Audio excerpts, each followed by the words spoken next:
Amén. Y bendecimos a los que han estado siempre y están hoy con nosotros, a cada uno de nuestros hermanos que nos ven en diferentes lugares, como también a nuestros amigos que están con nosotros esta hermosa tarde de domingo. Qué bendición entonces es que usted y yo nos encontremos hoy acá. Amén. Dele fuertes palmas al Señor.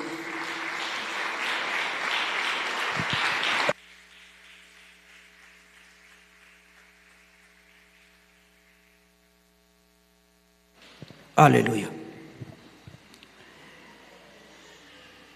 Cuando vemos el sacrificio que nuestro Señor Jesucristo hizo para llegar a aquel madero, nos asombramos del sufrimiento, nos asombramos del padecer de Él.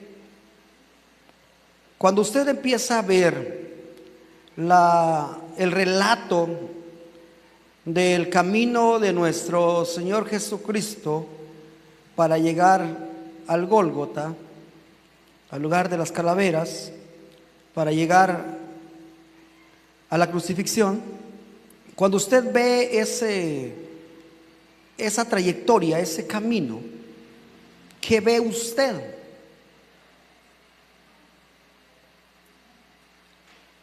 Ese camino, ese padecer de Cristo para llegar al madero, nos causa muchas veces tristeza, nos causa muchas veces nostalgia, y vemos el padecer de Cristo como algo que nos hace suspirar.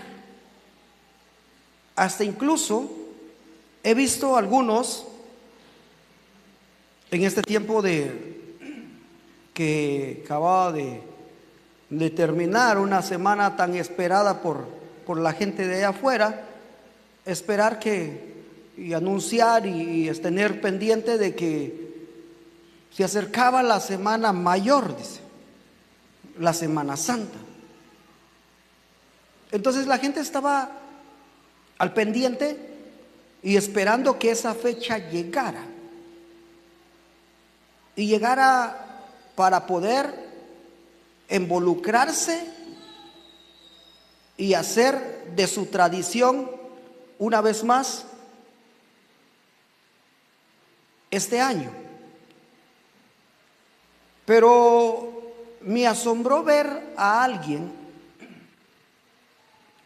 que estaban pasando una película por la tele, y la película era la crucifixión de Cristo. Y cuando estaba viendo esta familia la crucifixión, decían: ay, chulo, pobrecito, cuánto padeció, qué dolor, qué sufrimiento. Y cuando noté, empezaron a brotar lágrimas por ver una película que narra la crucifixión de Cristo. Pero usted y yo, cuando vemos las Escrituras y vamos viendo el padecer de Cristo, ese padecer de Cristo, ¿cómo lo ve usted? ¿Cómo lo veo yo? Si por gracia es que usted y yo fuimos incluidos en ese plan, y fuimos nosotros hechos hijos de Dios por medio de la redención. Redención quiere decir rescate de la esclavitud, Entonces, ¿cómo lo ve usted? ¿Cómo veo yo este padecer? Debo de verlo con gratitud. Debo de verlo entonces agradecido con Él, porque Él llevó lo que no tenía Él. Porque como cordero sin mancha, sin contaminación, sin pecado, Él fue llevado al matadero. Pero sobre Él llevaba los pecados de la humanidad, los pecados de usted y los míos. Dígale al hermano que tiene ahí a la par, llevaba nuestros pecados, dígale. Eso es lo que llevaba Él. Pero los llevaba no conociendo el pecado. Él pagó lo que usted y yo debimos de pagar. Pero Él lo hizo, y lo hizo por amor, dicen las Escrituras. El Padre envió a su único Hijo y lo hizo ¿por qué? Por amor, dice Juan 3:16, ¿verdad? Por amor. Pero ahora veamos esa redención maravillosa. Vayamos a las Escrituras, a 1 Corintios, capítulo 1, versículo 30. Hoy quiero que veamos: Cristo es nuestra vida, o nuestra vida es Cristo. Hoy voy a ver juntamente con ustedes lo que el Espíritu nos hablará, y nos habla sobre nuestra vida es Cristo.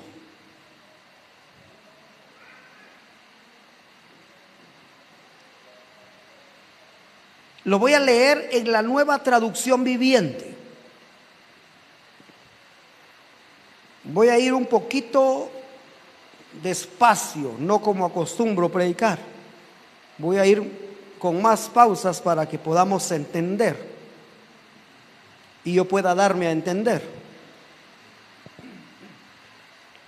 1 Corintios 1:30 en la NTV.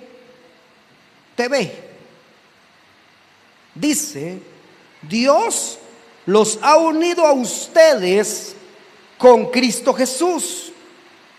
Nos hizo que Él fuera la sabiduría misma. ¿Para qué? Para nuestro beneficio. Vayan conmigo. Cristo nos hizo justos ante Dios.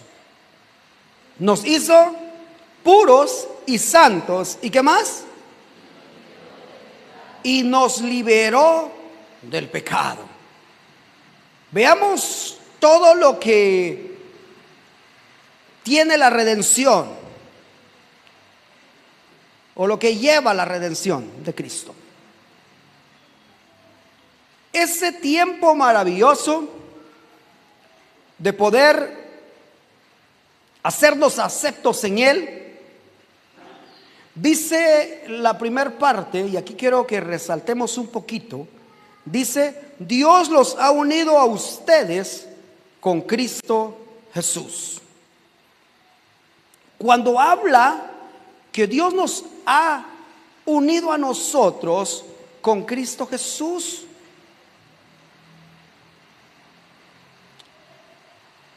¿eso qué quiere decir? Con razón dijo Él: yo soy la luz del mundo. Y viene Él y nos dice a nosotros: vosotros sois la luz del mundo. Para que Él fuese el primogénito dentro de muchos hermanos. Veamos todo lo que a dónde nos lleva el Espíritu de Dios hoy. a que Cristo Jesús es alguien puro y santo.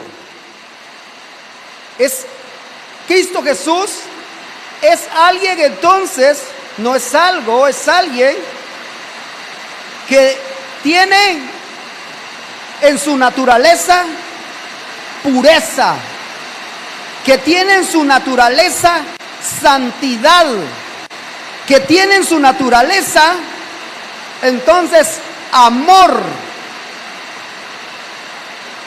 Y si nosotros, usted y yo, fuimos unidos a Cristo, incluso habla las Escrituras que no pueden unirse yugos que desiguales.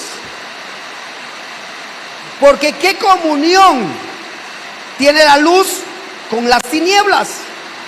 ¿Qué comunión tiene entonces lo blanco y lo negro? Yo quiero darme a entender. Si fuimos unidos a Cristo Jesús, ¿cómo debemos de estar nosotros para poder encajar en esa unidad? ¿Cómo debe estar la iglesia de Cristo para poder encajar a esa unidad con Cristo? Por eso es que el nacido de nuevo ha muerto, ha sepultado el pecado y ha resucitado. ¿Para qué? Para una vida nueva. Entonces, el nacido de nuevo es el que tiene ese, lo voy a decir así, ese acople, ese ajuste, esa perfección de poder encajar a Cristo. Porque por la redención, por la muerte de Cristo, por su resurrección, Él entonces, el Padre, nos unió a Cristo. Y no los puede unir a Cristo. Y Él bien lo dice, no podemos incluso nosotros poner remiendos en un trapo nuevo. No se puede poner remiendo viejo y ni se puede entonces poner odre, vino nuevo en odre, o vino viejo en odre nuevo. Entonces veamos todo lo que Él nos enseña hoy. Si fuimos unidos a Cristo, esa combinación debe ser como perfecta. Esa combinación de la iglesia, que es cuerpo de Cristo, esa unidad con la cabeza, que es Cristo, la cabeza de la iglesia, que es Cristo, dicen las Escrituras. Entonces nosotros que somos el cuerpo debemos de ser el cuerpo ¿qué? Perfecto. Y nos unió el Padre a Cristo, y esa unión debe ser entonces una unión que no haya en ella imperfección. Si no, no se acoplaría. Entonces veamos a dónde nos lleva Él hoy. A entender que la muerte de Cristo no solamente nos vino a lavar de nuestros pecados. La muerte de Cristo no solamente vino a lavarnos de nuestros pecados. Claro que sí, pero es parte de. Pero también esa redención vino para que usted y yo nos unamos a Cristo. Con razón dijo Pablo, con Cristo estoy juntamente crucificado, y ya no vivo yo, mas vive Cristo en mí. Y las cosas que ahora vivo en la carne, los vivo en donde, en la fe del Hijo de Dios. Entonces, esa es una unión que perfecta. Es una unión perfecta. Y esa unión perfecta es reconocimiento de su señorío. Por eso dice Pablo, ya no vivo yo, es que ahora mi vida depende de Él. Mi vida depende de Cristo. Todo lo que se debe de mover en mí, debe de moverse como Cristo. Porque Él dio su vida por mí y el Padre me unió a Él. Pero quiero seguir. Veamos Efesios capítulo 1, versículos 5 y 6. Nuestra vida es Cristo. Ahora ya vimos que fuimos unidos a Cristo. Fuimos unidos a Él. Pero si fuimos unidos a Él, debe haber en nosotros entonces la combinación perfecta.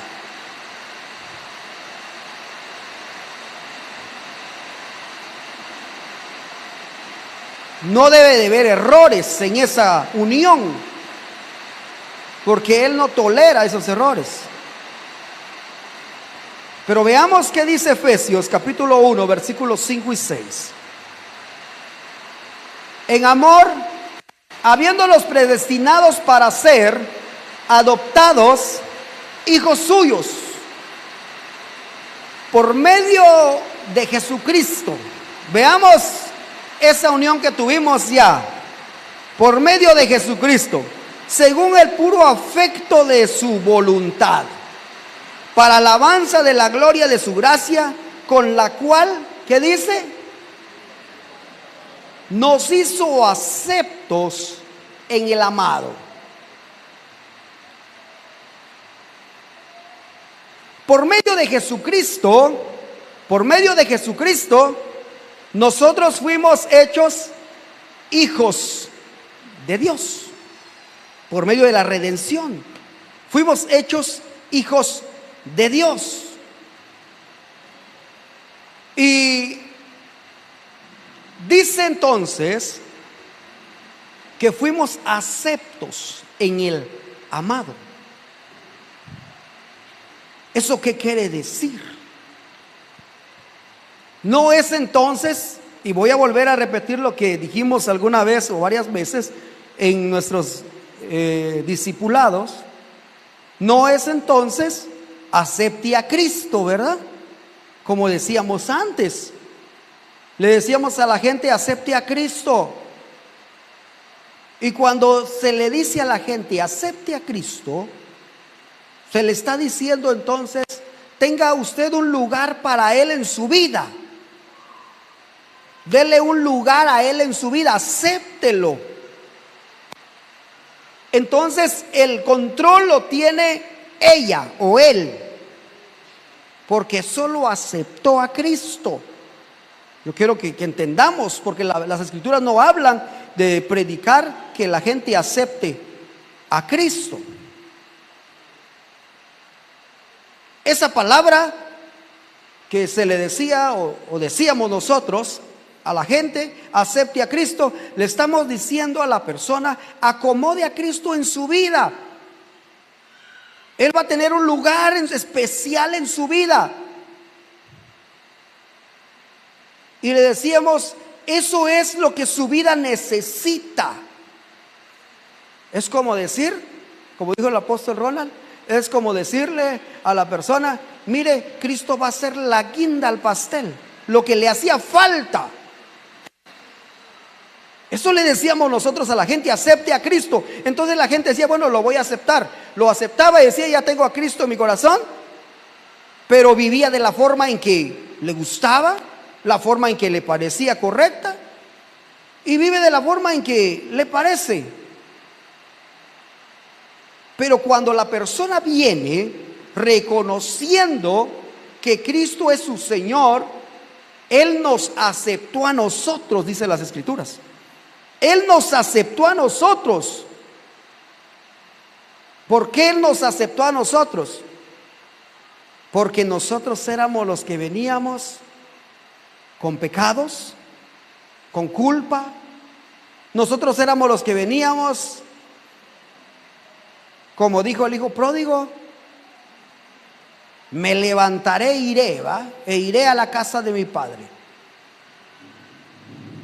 Y le diré, no soy digno de ser llamado tu hijo. Tómame como uno de tus jornaleros.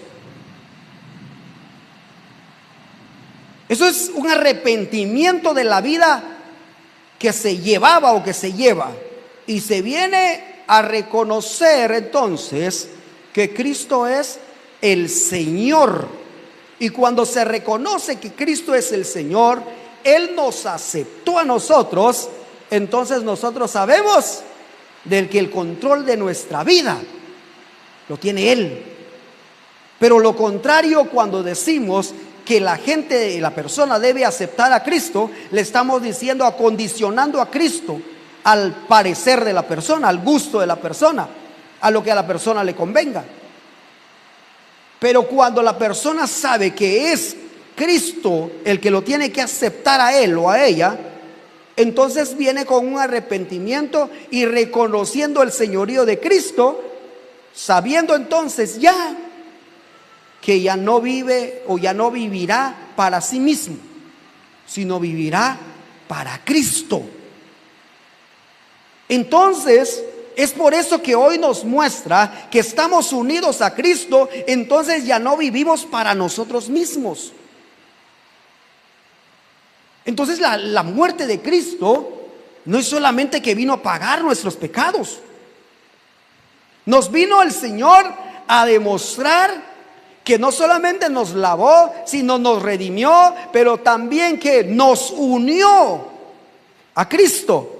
Y cuando nos unió a Cristo, nos estaba dando a nosotros entonces una nueva vida con un nuevo Señor, con alguien quien tenía o tendrá entonces el control de nuestra vida. Entonces, ¿saben qué pasa con la gente cuando se le dice que acepte a Cristo entonces? Hay un trabajo muy grande que hacer con esta gente. Pero cuando esta gente viene y dice, hoy reconozco a Cristo como mi Señor, y confiesa con su boca que Él es su Señor, que Él entonces es su Señor, esta persona viene reconociendo, como dijo Pablo, lo dirá esta persona, ya no vivo yo, vive Cristo en mí. ¿Cuántos de nosotros podemos decir con toda libertad, ya no vivo yo, vive Cristo en mí? Entendiendo esto, entendiendo que estoy unido a Cristo y debo, como estoy unido a Él, debo de ajustarme a la perfección con Él. Y dice entonces, nos hizo aceptos en el amado. Ya hablé un poquito de la palabra aceptos o de aceptar, que Él nos aceptó a nosotros, pero ahora, ¿por qué viene el Padre y habla y dice que nos hizo aceptos en el amado? Veamos cómo el Padre ve al Hijo. ¿Lo ve como qué? Como el amado. ¿Es así o no? Nos hizo acepto en el amado. No dijo nos hizo acepto en Cristo. Hay muchas parejas que no se hablan por el nombre con su esposo o con su esposa. No le dicen a la esposa su nombre, sino le dicen mi vida, mi cielo, mi tesoro, corazón. ¿Cómo le dice? ¿Y por qué le dice así? ¿Por qué no le dice entonces su nombre? Si nos expresa para con ella o para con él, con una palabra demostrando el grado de cariño, el grado de aprecio el grado de amor, el grado de cuánto vale esta persona para él. Entonces no se acerca diciéndole el nombre, sino se acerca diciéndole corazón, cielo. Y ya sabe la esposa que se está refiriendo a ella. Igual el esposo ya sabe que se está refiriendo a él, porque es el trato dentro de los dos. Y es señal de ¿qué? Del gran amor que hay. Y si usted le dice mija a su esposa, quítese esa palabra mija, porque ella no es su hija. Y si usted le dice mijo, él no es su hijo, él es su esposo y su esposa. Entonces tratémoslo como debe de ser. Y si lo tratamos con amor, tratémosle mi vida, mi cielo, pues. Pero no le diga mi hijo. Y si le dice viejo, pues usted así lo mira, ¿verdad? Y si le dice vieja, pues usted así lo mira, ¿verdad? No es cuestión mía. Pero no le diga mi hijo o mi hija, por favor, porque no es su hija. Porque sobre su hija usted puede hacer lo que quiera. Sobre su hijo usted puede hacer entonces incluso otras cosas. Pero sobre su esposa le va a dar el precio y el valor que tiene su esposa. Y el precio y el valor que tiene su esposa. Bueno, no sé ni por qué estoy hablando de eso, pero algo quiso corregir el Señor ahí. Entonces, viene y dice en el amado. ¿Por qué dice en el amado? Vemos cómo el Padre ve al Hijo. Y lo podemos ver en otros pasajes, cómo lo trata. ¿Qué dice allá cuando lo estaban bautizando, después de haberlo bautizado? ¿Cómo dijo? Este es que mi Hijo amado. Vemos cómo lo trata. Colosenses 1, ¿qué? 23.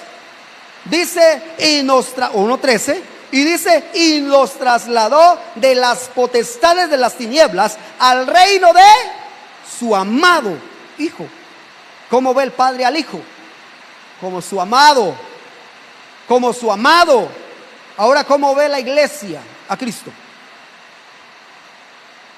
¿Cómo ve la iglesia? ¿Cómo ve usted a Cristo? ¿Lo ve como su amado? ¿Lo ve como su amado? Por eso dice, y los hizo aceptos en el amado. Este es mi Hijo amado. Nos trasladó al reino de su amado. ¿Cómo estaba viendo el Padre al Hijo? Como el amado. Ahora la iglesia, ¿cómo ve a Cristo? ¿Cómo ve a Cristo? ¿Lo ve como el amado? Y eso es el ajuste que la iglesia debe de tener y que debemos de tener nosotros con Cristo. De verlo como el amado. Y cuando lo vemos nosotros como el amado, vayamos a otro pasaje. Quiero avanzar un poquito. Vamos a ver. Colosenses capítulo 3, versículo 2, 3 y 4.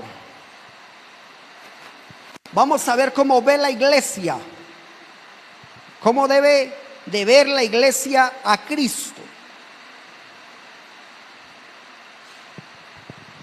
El Padre lo ve como el amado, el Hijo amado.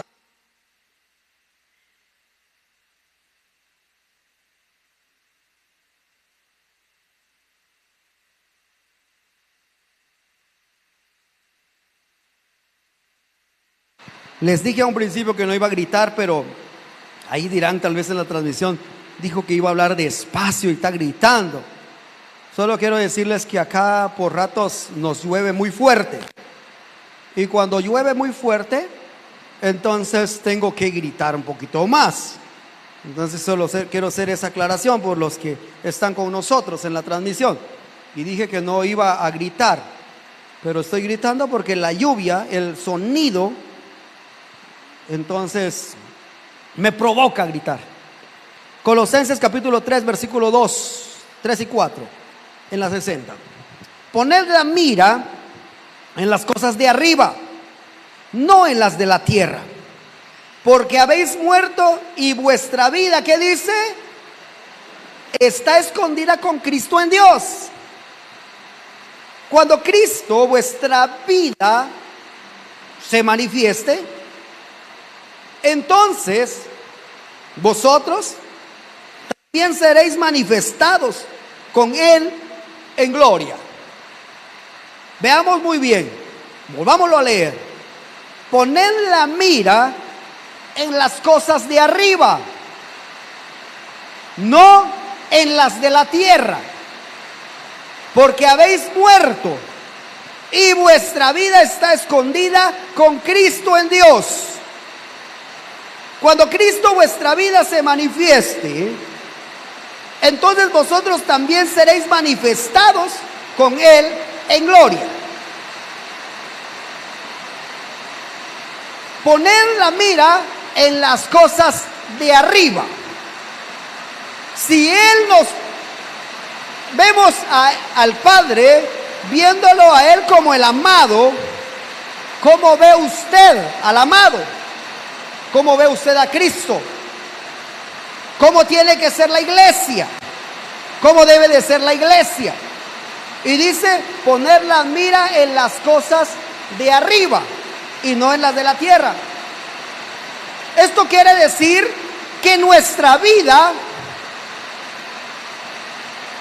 debe de entonces moverse, girar alrededor de Cristo, poner la mira en las cosas de arriba. Que ahora entonces la vida nuestra como iglesia debe de estar enfocada en Cristo, porque es la vida nuestra, es la vida que debe de manifestarse en nosotros, la vida de Cristo. ¿Eso qué quiere decir? Que todo se mueve a la voluntad de Cristo. ¿Eso qué quiere decir? Que Cristo es el quien tiene el control de todo lo que usted y yo hacemos y vivimos sobre la faz de la tierra. No es de tener a Cristo como el más importante en nuestras vidas. Y ya lo vimos en algún congreso. Ya no es tiempo de que la iglesia tenga a Cristo como lo más importante. Porque muchos de nosotros decimos, Cristo es lo más importante para mí. Momento. Cristo no debe de ser lo más importante para la iglesia.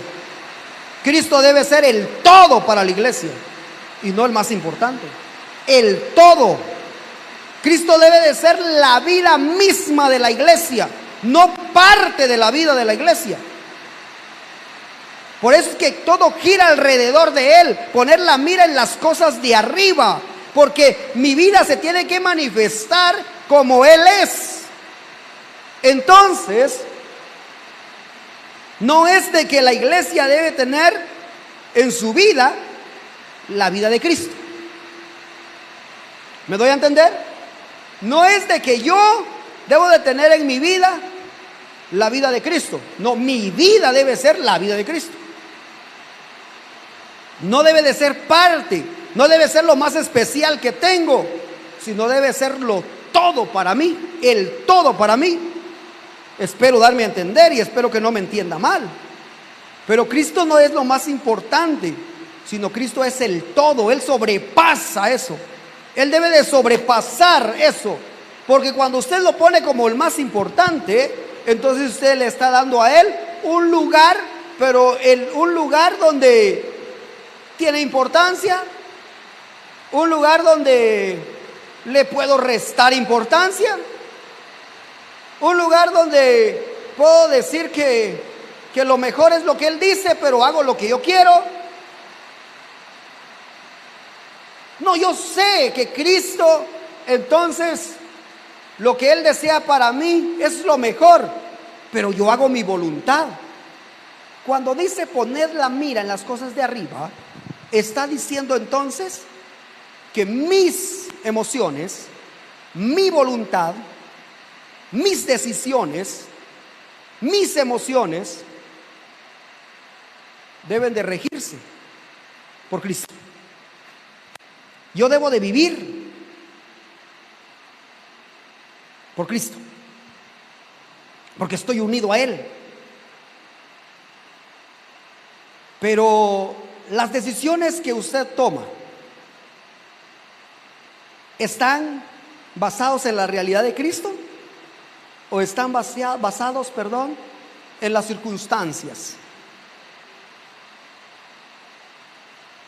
Las emociones, los anhelos, los sueños, sus metas, ¿qué más? ¿Qué más? Sus deseos, su carácter. ¿Qué más? Ayúdenme. ¿Qué más? A ver, ¿qué más? Sus proyectos. Todo esto está regido a la voluntad de Cristo. Está regido a lo que Él entonces se ha determinado. ¿Qué dicen ustedes? ¿Cómo está? ¿Cómo está esto? ¿Cómo está nuestra vida? Porque mi vida debe de estar regida a lo que Él se ha determinado a hacer. Entonces, todo Él lo debe de tener bajo su control. Amén. Amén. Decirle a Él que Dios tiene el control de todo. Todo se debe regir al control de Dios. Y todo se sujeta, nuestra vida es sujeta a Él. Así que diga conmigo entonces hoy. Diga conmigo entonces hoy. Mi vida, diga, mi vida es Cristo. Es que mi vida es Él. No es entonces parte de mi vida, es mi vida Él. Y viene acá y dice, entonces, poner la mira en las cosas de arriba. ¿En dónde está poniendo usted su mira en los momentos de padecer? Sus decisiones. Y dice entonces, no voy a hacer esto porque, si lo hago, puede hacer que yo vaya a ser uno de los que vuelve a fracasar, porque muchos han fracasado. ¿Dónde pone su mira? Y cuando dice, seguro me voy a morir con esto porque con esto se han muerto muchos. ¿Dónde está su mira? Y dice, bueno, voy a probar porque a todos los que ya probaron les fue mal. Voy a probar yo ahora a ver qué tal me va a mí. ¿Eso qué quiere decir? Que no está puesta su mira en las cosas de arriba. El Señor dice, mis deseos y mis deseos para ustedes son de bien y no de mal. Entonces, ¿a dónde nos lleva Él? A ver lo que Él se ha determinado a hacer. A ver lo que Él entonces se ha determinado a hacer en usted y en mí. Vayamos a otro pasaje y quiero llevarles a Romanos capítulo 15, versículo 7, en la Nueva Traducción Viviente. Romanos 15, 7, la NTV.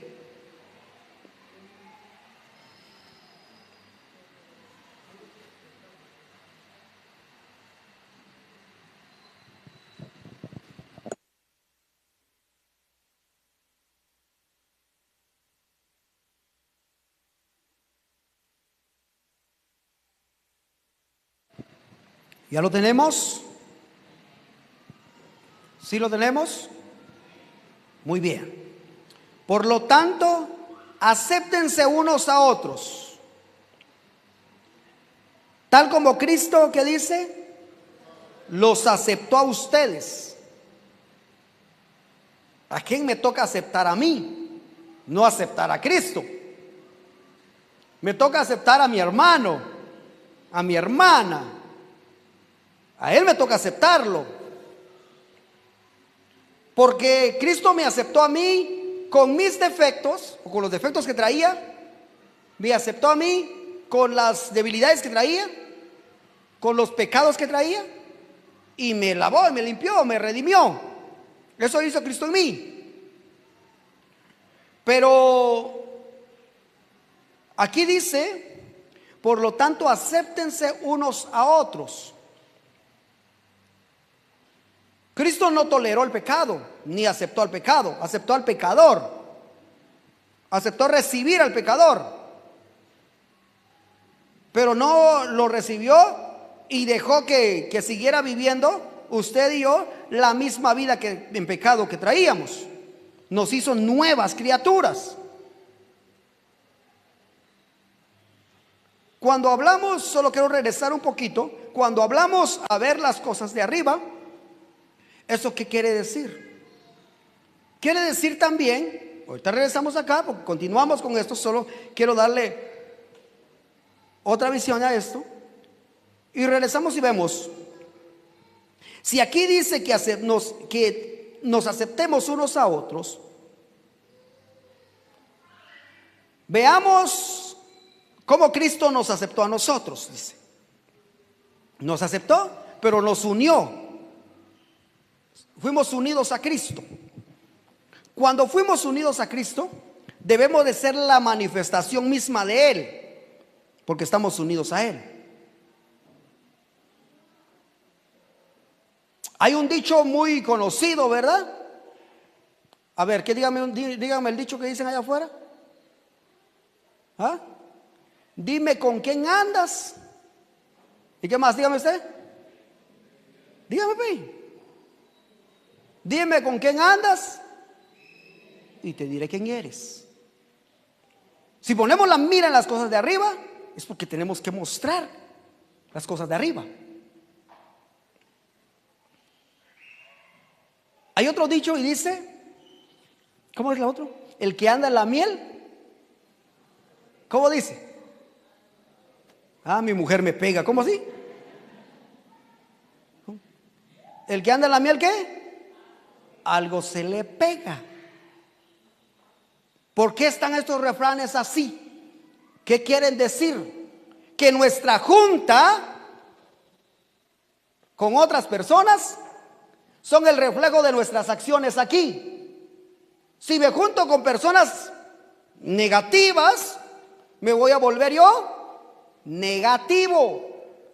Si me junto con personas que solo quejándose, que solo discutiendo, que solo amargadas, que solo desilusionadas, decepcionadas, y con esa persona me junto aquí, entonces vengo acá y vengo a ser yo esa persona igual que ellos.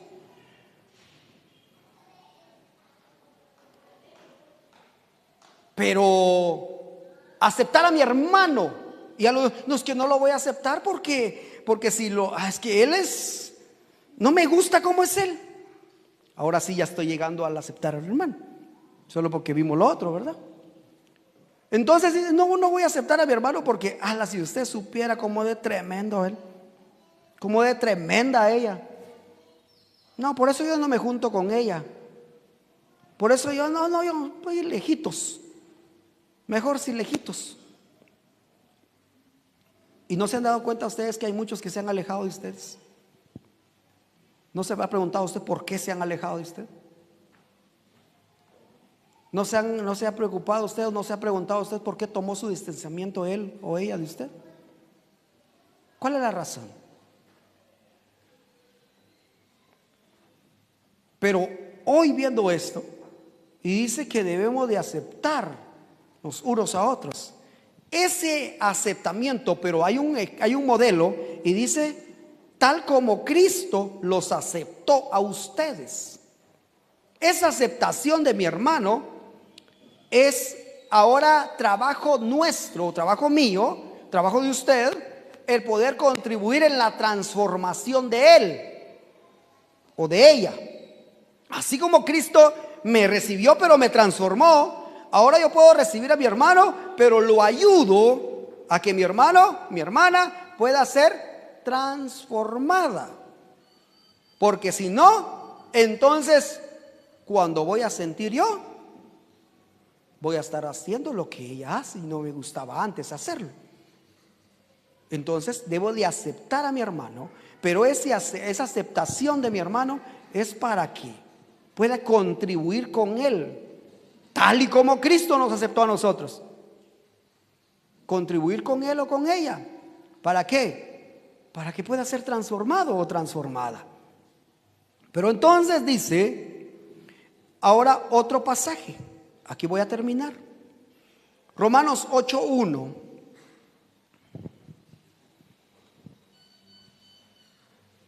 Romanos capítulo 8 y versículo 1. Debemos de evidenciar y mostrar a Cristo.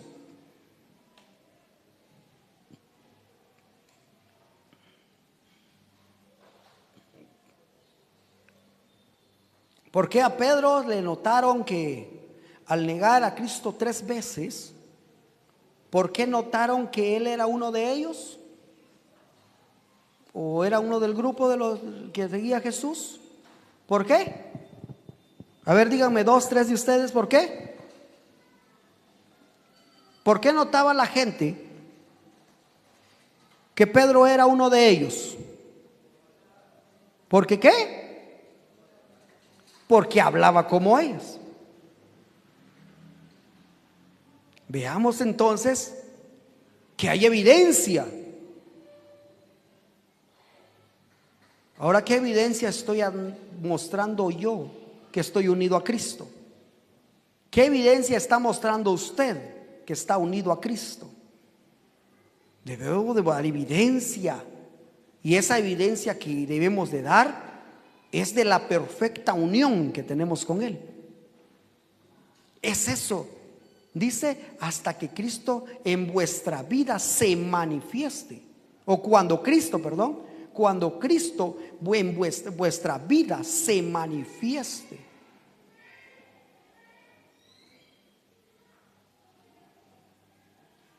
Romanos capítulo 8, creo, versículo 19-20. A ver quién lo tiene, quién lo busca. Y habla, dice, la creación gime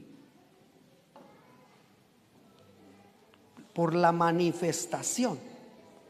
¿Perdón? ¿En qué, dónde estás leyendo? ¿Perdón? Romanos 8:19. Sí estaba bien entonces. ¿Cómo dice? Porque el anhelo ardiente de la creación es el aguardar la manifestación de los hijos de Dios. Debe de manifestarse lo que la gente anhela, lo que la gente desea, lo que la gente quiere, es ver a Cristo a través de nosotros. Es ver la manifestación de que con quién andamos. Dime con quién andas y te diré quién eres, dijimos, ¿verdad? Entonces, de ver a quién estamos unidos. Eso es lo que la gente espera ver. Y eso es glorioso, pero eso es entender que esta muerte de Cristo, la muerte de Cristo en la cruz, nos unió a Él, nos dio responsabilidad también de manifestarle a Él. Y Romanos 8:1, donde los dejé, ahí dice, ahora pues, ninguna condenación hay. ¿Para quiénes? Para los que están en Cristo Jesús. Es que hay una unión. Es que estoy unido a Él. Estoy en Cristo, no con Cristo, en Cristo. Entonces no hay condenación para mí. Estábamos condenados y el pecado condena. Pero estábamos condenados, Pero ahora que ya hemos nacido de nuevo, estamos unidos a Cristo y no hay ninguna condenación para los que están en Cristo Jesús. No hay ninguna condenación para quienes, para los que andan conforme al Espíritu y no conforme a la carne. Sigue diciendo, voy a leerlo completo. Ahora pues, ninguna condenación hay para los que están en Cristo Jesús, los que no andan conforme a la carne, sino conforme al Espíritu. Andar conforme a la carne es mirar o dejar de ver las cosas de arriba. Andar conforme a la carne es perder de vista el blanco que es Cristo.